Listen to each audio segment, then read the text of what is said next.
Hey guys, and welcome back to my channel.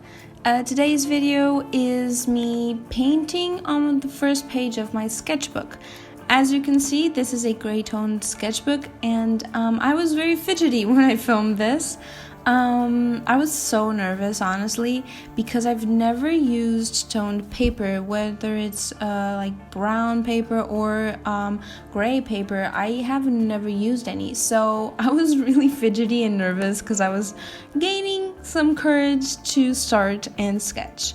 In regards to the sketching, I sped through this part a lot because you can barely see what I'm doing. It's really faint, and I just thought it would be boring since you can't see it, so I sped through it. It's only 2 minutes, so bear with me. In this time I will be explaining what my inspiration is.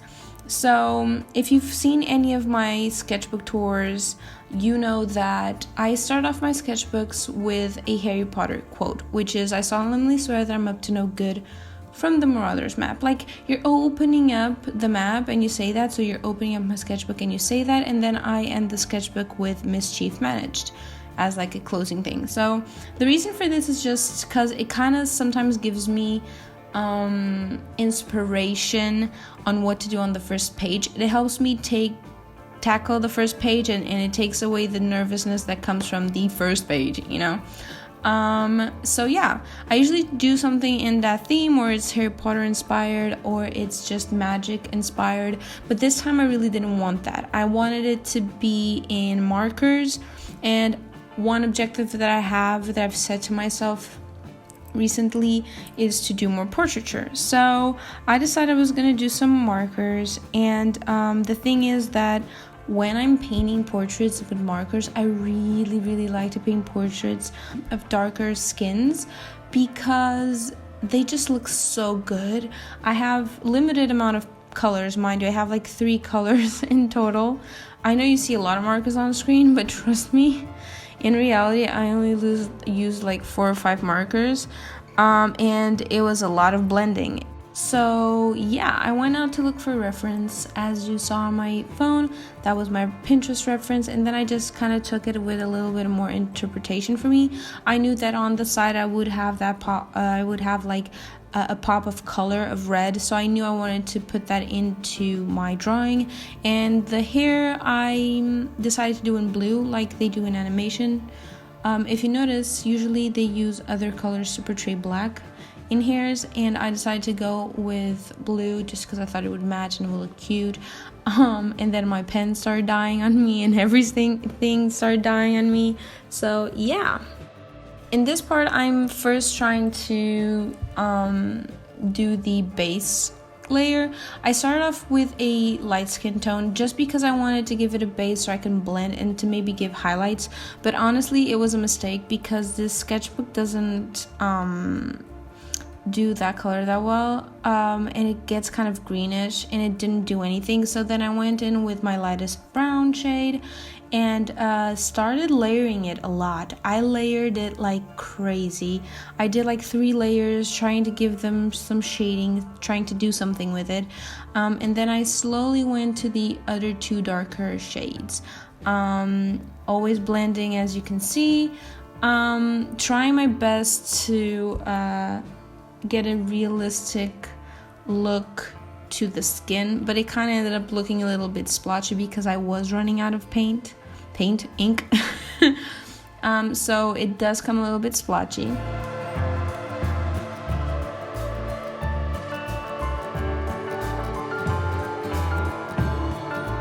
When it comes to the hair, I didn't want the hair to be the focus. Plus, I don't draw curly hair that well. I love drawing it, but I haven't, found a way of doing it in my own style. So I wanted it to just look like a blue collection of curls. So I just did some swirls. Tried to give it a little bit of dimension, didn't really work out. And in the end, I added some details in silver. I was going to do them in gold, which is different for me because I don't usually do gold detailing. But my gold pen actually died as well. This was a whole process, trust me. And I ended up going with silver and did kind of like a galaxy-esque look on her hair because it was so blue and dark blue. And yeah.